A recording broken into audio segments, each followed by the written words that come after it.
Hi friends, welcome back to my channel, YouTube channel. ಈಗ ನಾನು ಸಿಂಪಲ್ಲಾಗಿ ಬ್ಲೌಸ್ ಕಟ್ಟಿಂಗ್ ಯಾವ ರೀತಿ ಮಾಡಬೇಕು, ಲೈನಿಂಗ್ ಬ್ಲೌಸ್ ಕಟ್ಟಿಂಗು ಅನ್ನೋದನ್ನು ನಿಮಗೆ ತಿಳಿಸ್ಕೊಡ್ತೀನಿ. ಎಸ್ಪೆಷಲಿ ಬಿಗಿನರ್ಸು ತುಂಬ ಚೆನ್ನಾಗಿ ಅರ್ಥ ಆಗೋ ಥರ ನಾನು ಎಕ್ಸ್ಪ್ಲೈನ್ ಮಾಡ್ಕೊಂಡು ಬ್ಲೌಸ್ ಕಟ್ ಮಾಡ್ತೀನಿ. ಒಂದೊಂದಾಗಿ ಸ್ಟೆಪ್ ಬೈ ಸ್ಟೆಪ್ ಹೇಳ್ತೀನಿ. ನೀವು ವಿಡಿಯೋನೆಲ್ಲೂ ಸ್ಕಿಪ್ ಮಾಡಿದೆ ಕೊನೆ ತನಕ ವಿಡಿಯೋ ನೋಡಿ, ನಿಮಗೆ ತುಂಬ ಚೆನ್ನಾಗಿ ಅರ್ಥ ಆಗುತ್ತೆ. ಆಯಿತಾ? ಮೊದಲಿಗೆ ಲೈನಿಂಗ್ನ ಐರನ್ ಮಾಡ್ಕೋಬೇಕು. ಐರನ್ ಮಾಡ್ಕೊಂಡಿದ್ದಾದ್ಮೇಲೆ ಈ ಥರ ಹಾಕ್ಕೊಂಡು ಫಸ್ಟು ಈ ಥರ ಎಲ್ ಸ್ಕೇಲ್ ಇಟ್ಕೊಂಡು ಎಡ್ಜಸ್ ಸಮ ಇದೆಯಾ ಅಂತ ನೋಡ್ಕೋಬೇಕು. ನೋಡಿಕೊಂಡು ನೋಡಿ ಈ ಥರ ಒಂದು ಲೈನ್ ಹಾಕೋಬೇಕು. ನೋಡಿ ಇದು ಎಡ್ಜಸ್ ಸಮಾನ ಇದೆ. ಇದು ಸ್ವಲ್ಪ ಎಕ್ಸ್ಟ್ರಾ ಕಟ್ ಮಾಡ್ಕೊಳ್ಳೋಣ. ಮೊದಲಿಗೆ ನಾವು ಲೈನಿಂಗ್ ಬ್ಲೌಸ್ ತೊಗೊಂಡು, ಲೈನಿಂಗ್ ಬ್ಲೌಸಲ್ಲಿ ಫಸ್ಟ್ ಯಾವುದಾದ್ರೂ ಒಂದು ಮೆಜರ್ಮೆಂಟ್ ತೊಗೋಬೇಕಂದ್ರೂ ನಾವು ಫಸ್ಟು ಲೆಂತ್ ಎಷ್ಟಿದೆ ಬ್ಲೌಸು ಅನ್ನೋದನ್ನು ಫಸ್ಟ್ ನೋಡಬೇಕಾಗತ್ತೆ. ಈಗ ಈ ಬ್ಲೌಸ್ ಲೆಂತ್ ಎಷ್ಟಿದೆ ಚೆಕ್ ಮಾಡ್ಕೊಳ್ಳೋಣ. ಇದೆಷ್ಟಿದೆ ಅಂದರೆ 14 ಇದೆ. ನೋಡಿ, ತುಂಬ ಎಳಿಬೇಡಿ, ಮೀಡಿಯಮ್ ಆಗಿ ಹಿಂಗೆ ಇಟ್ಕೊಂಡು ತಗೊಳ್ಳಿ. ಆಯಿತಾ? ಇದೆಷ್ಟಿದೆ? 14 ಇದೆ.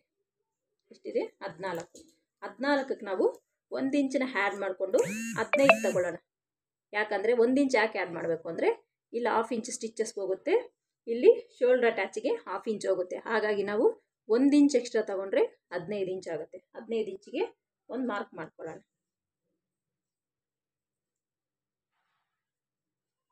ಇಲ್ಲಿ ನೋಡಿ, ನಾನು ಇದು ಹೇಳೋದು ಮತ್ತೆ ಫೋಲ್ಡಿಂಗ್ ನಮ್ಮ ಕಡೆ ಇಡಬೇಕು, ಓಪನ್ನು ಈ ಕಡೆ ಇರೋ ಥರ ಹಾಕ್ಕೋಬೇಕು. ಸರಿನಾ? ಈಗ 15 ಇಂಚಿಗೆ ಒಂದು ಮಾರ್ಕ್ ಮಾಡ್ಕೊಂಡ್ಮೇಲೆ ಇವೆರಡೂ ಇಲ್ಲೊಂದು ಸ್ಟ್ರೈಟ್ ಲೈನ್ ಹಾಕ್ಕೊಳ್ಳೋಣ. ಇಷ್ಟ ಆಯ್ತು ಫಸ್ಟು. ಸೆಕೆಂಡ್ ಏನು ಮಾಡಬೇಕಾದ್ರೆ ನಾವು ಇದು ಸೊಂಟ ಸುತ್ತಳತೆ ಎಷ್ಟಿದೆ ಅಂತ ನೋಡ್ಕೋಬೇಕು. ಈಗ ಬ್ಲೌಸನ್ನು ನಾವು ಕಟ್ ಮಾಡಬೇಕಾದ್ರೆ 2 ರೀತಿಯಲ್ಲಿ ಕಟ್ ಮಾಡ್ಬೋದು ಫ್ರೆಂಡ್ಸ್. ನಾವು ಒಂದು ಚೆಸ್ಟ್ ಮೆಜರ್ಮೆಂಟ್ ಬೇಸಸ್ ಮೇಲೆ ಕಟ್ ಮಾಡ್ಬೋದು, ಇನ್ನೊಂದು ಸೊಂಟ ಎಷ್ಟಿದೆ ಅದರ ವೇಸ್ಟ್ ಮೆಜರ್ಮೆಂಟ್ ಮೇಲೂ ಕಟ್ ಮಾಡ್ಬೋದು.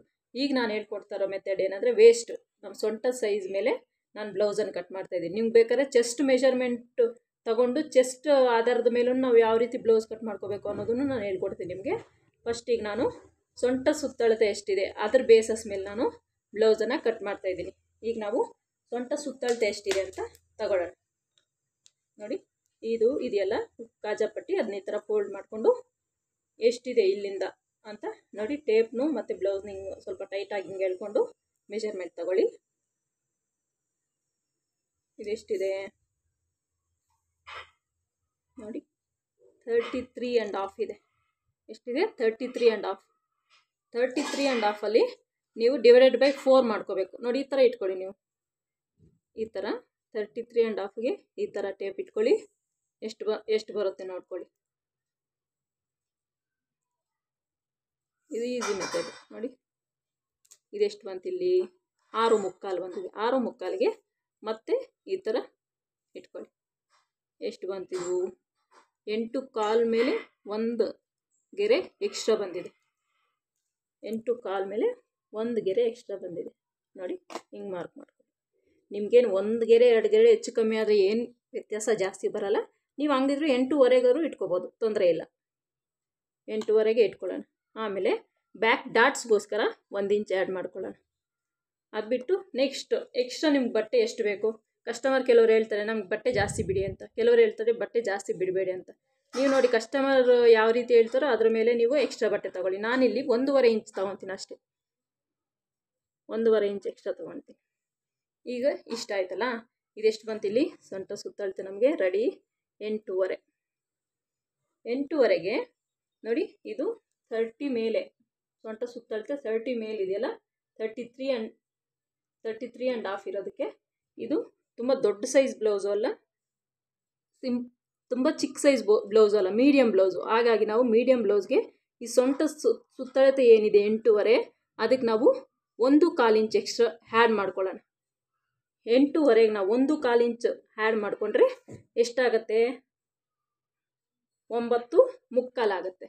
ಎಷ್ಟಾಗುತ್ತೆ? 9.25. 9.25ಗೆ ಇಲ್ಲಿ ಚೆಸ್ಟ್ ಹತ್ರ ಒಂದು ಮಾರ್ಕ್ ಮಾಡ್ಕೊಳ್ಳೋಣ. 9.25 ಆ್ಯಡ್ ಮಾಡ್ಕೊಂಡು ಇಲ್ಲಿ 1.5 ಇಂಚು ಇಲ್ಲಿ ಬಿಟ್ಟಿದ್ದೀವಿ, ಏನು ಬಿಟ್ಟಿದೆ ಎಕ್ಸ್ಟ್ರಾ ಬಟ್ಟೆಗೆ 1.5 ಇಂಚು ಇದಕ್ಕೆ ಆ್ಯಡ್ ಮಾಡ್ಕೊಳ್ಳೋಣ. ಆಮೇಲೆ ಇಲ್ಲಿ 2.5 ಇಂಚು ನಾವು ನೆಕ್ ತಗೊಳ್ಳೋಣ 2.5 ಇಂಚು. ಶೋಲ್ಡರು ಎಷ್ಟಿದೆ, ಇಲ್ಲಿ 2.5 ಇದೆ. ಕಸ್ಟಮರ್ ಕೊಟ್ಟಿರೋ ಬ್ಲೌಸ್ 2.5 ಇದೆ. ನಮಗಿಲ್ಲಿ 3/4 ಇಂಚ್ ಆ್ಯಡ್ ಮಾಡಿಕೊಂಡು 3/4 ತಗೊಳ್ಳೋಣ. ಕೆಲವರು ಶೋಲ್ಡರ್ ಕಮ್ಮಿ ಕೇಳ್ತಾರೆ, ನಮಗೆ ಎರಡು ಆದರೆ ಸಾಕು ಶೋಲ್ಡ್ರು ಅಂತ. ಅಂಥವ್ರಿಗೆ ನಾವು 2.75 ಇಂಚ್ ತಗೊಂಡ್ರೆ ಶೋಲ್ಡ್ರು ನಮ್ಗೆ ರೆಡಿ 2 ಬರುತ್ತೆ. ಇಷ್ಟಾದಮೇಲೆ ನೆಕ್ಸ್ಟ್ ಈಗ ಆರ್ಮೋಲ್ ರೌಂಡು ಎಷ್ಟು ತಗೋಬೇಕು, ಫಸ್ಟ್ ಇದು ಎಷ್ಟಿದೆ ನೋಡ್ಕೊಳ್ಳಿ. ನೆಕ್ಕು ಪ್ಲಸ್ ಶೋಲ್ಡರು 5.75 ಇದೆ. ಇದೇ 5.75ನ ಇಲ್ಲೂ ಒಂದು ಮಾರ್ಕ್ ಮಾಡ್ಕೊಳ್ಳೋಣ. ಅಷ್ಟಾದಮೇಲೆ ಈ ಆರ್ಮೋಲ್ ರೌಂಡು ಯಾವ ರೀತಿ ತಗೊಳ್ಳೋದು, ಇದೇ ಪ್ರಾಬ್ಲಮ್ ಆಗುತ್ತೆ ಕೆಲವರಿಗೆಲ್ಲ. ಆರ್ಮೋಲ್ ರೌಂಡ್ ಎಷ್ಟು ತಗೋಬೇಕು ಗೊತ್ತಾಗಲ್ಲ ಕೆಲವ್ರಿಗೆ. ದೊಡ್ಡ ಸೈಜ್ ಬ್ಲೌಸ್ ಬರುತ್ತೆ, ಚಿಕ್ಕ ಸೈಜ್ ಬ್ಲೌಸ್ ಬರುತ್ತೆ, ಮೀಡಿಯಮ್ ಸೈಜ್ ಬ್ಲೌಸ್ ಬರುತ್ತೆ. ಹೆಂಗೆ ತಗೋಬೇಕು ಆರ್ಮೋಲ್ ರೌಂಡು ಅನ್ನೋದು ಕನ್ಫ್ಯೂಸ್ ಆಗುತ್ತೆ. ಈಗ ಹೇಳ್ತಾ ಇದ್ದೀನಿ ನೋಡಿ, ತುಂಬ ದೊಡ್ಡ ಸೈಜ್ ಬ್ಲೌಸ್ ಆದರೆ ಈಗ ಒಂದು 35 ಸೊಂಟ ಸುತ್ತಳತೆ 35 ಮೇಲ್ ಬಂತು ಅಂದ್ಕೊಳ್ಳಿ, ಅಂಥವರು ಒಂದು 6.5 ತಗೊಳ್ಳಿ. ಆರ್ಮೋಲ್ ರೌಂಡು ಕರೆಕ್ಟಾಗಿ ಬರುತ್ತೆ ಫಿಟ್ಟಿಂಗು.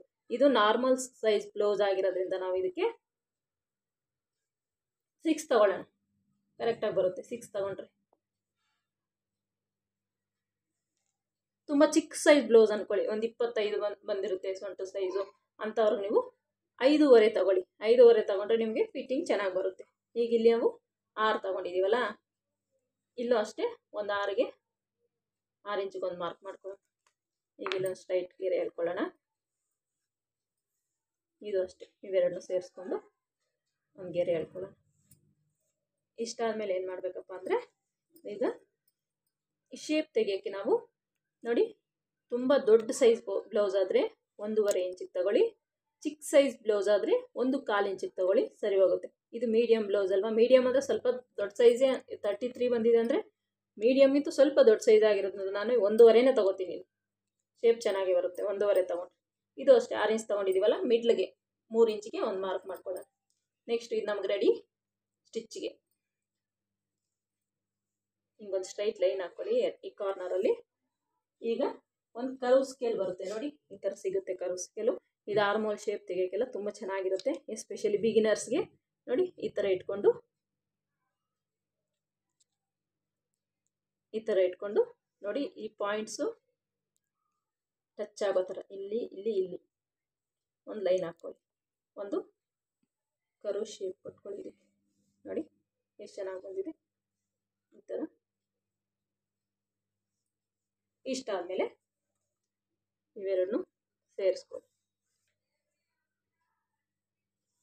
ಇವೆರಡನ್ನೂ ಸೇರಿಸ್ಕೊಂಡಿದ್ದಾದಮೇಲೆ ನೋಡಿ, ನಿಮ್ಗೆ ಇನ್ನೊಂದು ಟೂಲ್ ತೋರಿಸ್ತೀನಿ ನಾನು. ಇದು ಮಾರ್ಕ್ ವೀಲು.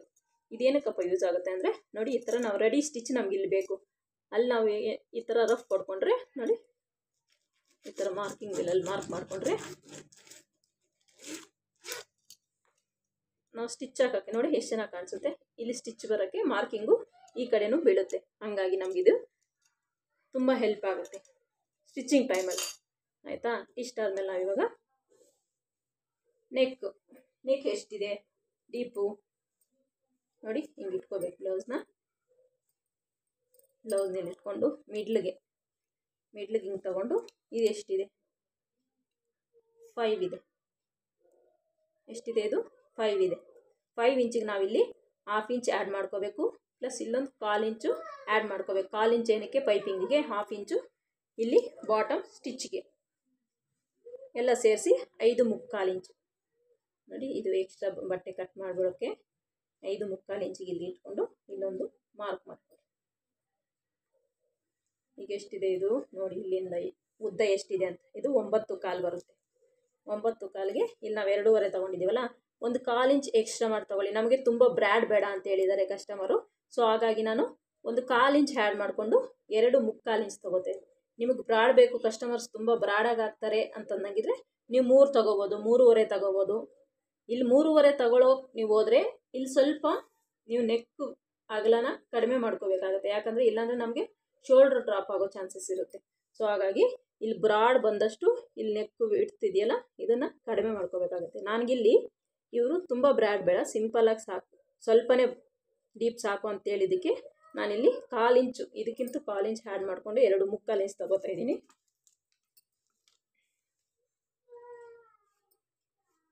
ಹಿಂಗೆ ಮಾರ್ಕ್ ಮಾಡಿಕೊಂಡು ಇವೆರಡು ಸೇರಿಸ್ಕೊಳ್ಳಿ. ಆಯಿತಾ? ಸೇರಿಸ್ಕೊಂಡಿದ್ದಾದಮೇಲೆ ಇಲ್ಲಿ ಕೂಡ ನಿಮಗೆ ಇದೊಂದು ಸ್ಕೇಲು ನಿಮಗೆ ತುಂಬ ಹೆಲ್ಪ್ ಆಗುತ್ತೆ. ಈ ಥರ ಶೇಪ್ ಕೊಟ್ಕೊಳ್ಳೋದು ನೋಡಿ, ಸೇರಿಸ್ಕೋಬೋದು. ಈ ಥರ ಶೇಪ್ ನೋಡಿ ಎಷ್ಟು ಚೆನ್ನಾಗಿ ಬರುತ್ತೆ. ಇಷ್ಟಾದಮೇಲೆ ನಾವು ಈಗ ಡಾಟ್ ಮಾರ್ಕ್ ಮಾಡ್ಕೊಳ್ಳೋದು ಹೇಗೆ ಅಂತ ನೋಡೋಣ. ಈಗ ನೋಡಿ, ಡಾಟ್ ಮಾರ್ಕು ನಮಗೆ ಇಲ್ಲಿಂದ ಈ ಸ್ಟಿಚ್ ನಮ್ಗೆ ಸ್ಟಿಚ್ ಬೀಳೋದಿದೆಯಲ್ಲ, ಇಲ್ಲಿಂದ ಹಿಡಿದು ಇಲ್ಲಿವರೆಗೂ ಎಷ್ಟಿದೆ ಅಂತ ನೋಡ್ಕೊಳ್ಳೋಣ. ಇದೆಷ್ಟು? 9 ಮುಕ್ಕಾಲು ಅಲ್ವಾ? 9 ಮುಕ್ಕಾಲನ್ನ ಮಿಡ್ಲ್ಗೆ ಎಷ್ಟು ಬರುತ್ತೆ ಈ ಥರ ಟೇಪ್ ಇಟ್ಕೊಳ್ಳಿ. ನೋಡು, ಹಿಂಗೊಂದು ಮಾರ್ಕ್ ಮಾಡ್ಕೊಳ್ಳಿ. ಹಿಂಗೊಂದು ಮಾರ್ಕ್ ಮಾಡ್ಕೊಂಡ್ಮೇಲೆ ನಮ್ಗೆ ಡಾಟ್ಸು ಮೆಜರ್ಮೆಂಟ್ ಬ್ಲೌಸಲ್ಲಿ ಎಷ್ಟು ಉದ್ದ ಇದೆ ಚೆಕ್ ಮಾಡ್ಕೊಳ್ಳಿ. ನೋಡಿ ಎಷ್ಟಿದೆ ಇದು? 4 ಕಾಲಿಗೆ 4 ಕಾಲು ಹಾಫ್ ಇಂಚಿನ ಸ್ಟಿಚ್ಗೆ ಹೋಗುತ್ತಲ್ಲ, 4ವರೆಗೆ ಒಂದು ಮಾರ್ಕ್ ಮಾಡ್ಕೊಳ್ಳಿ. 4ವರೆ ಸಾಕು. ಈಗ ಇಲ್ಲೊಂದು ಲೈನ್ ಹಾಕ್ಕೊಂಡು ನಾವಿಲ್ಲಿ 1 ಇಂಚ್ ಆ್ಯಡ್ ಮಾಡಿದ್ದೀವಲ್ಲ, 1 ಇಂಚಿಗೆ ಈ ಥರ ಮಿಡ್ಲಲ್ಲಿ ಹಾಫ್ ಇಂಚಿಗೆ ಇಟ್ಕೊಂಡು ಈ ಕಡೆ ಹಾಫ್ ಇಂಚಿಗೆ ಈ ಕಡೆ ಹಾಫ್ ಇಂಚಿಗೆ ಮಾರ್ಕ್ ಮಾಡಿಕೊಂಡು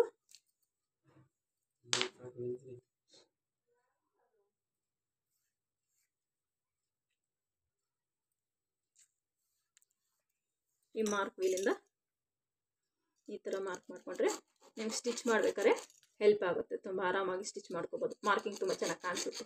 ಹಾಗಾಗಿ ಈ ಮಾರ್ಕಿಂಗ್ ವೀಲಿಂದ ಈ ಥರ ಮಾರ್ಕ್ ಮಾಡ್ಕೊಳ್ಳಿ. ಈಗ ಇದನ್ನ ಆಯಿತು, ಬ್ಯಾಕ್ ಎಲ್ಲ ಕಟ್ ಮಾಡಿದ್ದಾಯಿತು. ಈಗ ಈಗ ಮಾರ್ಕ್ ಮಾಡಿದ್ದಾಯಿತು. ಈಗ ಕಟ್ ಮಾಡ್ಕೊಳ್ಳೋಣ. ನೋಡಿ, ಎಕ್ಸ್ಟ್ರಾ ಇದು ಎಡ್ಜಸ್ ಸಮ ಇರೋದಕ್ಕೆ ನಾವು ಬಿಟ್ಟಿದ್ವಲ್ಲ,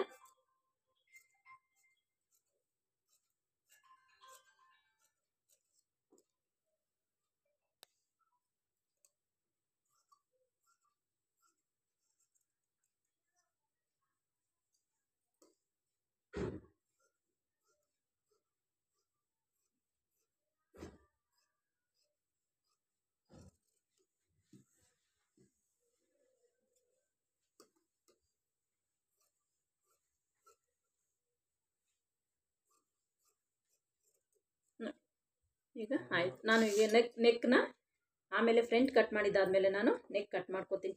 ಈಗ ನೋಡಿ, ಒಂದು ಹಾಫ್ ಇಂಚನ್ನ ಈ ಥರ ಕ್ರಾಸಾಗಿ ಹಾಕ್ಕೊಂಡ್ರೆ ನಮಗೆ ಸೈಡಲ್ಲಿ ಶೇಪ್ ತುಂಬ ಚೆನ್ನಾಗಿ ಬರುತ್ತೆ. ಇದನ್ನ ಕಟ್ ಮಾಡ್ಕೊಳ್ಳೋಣ.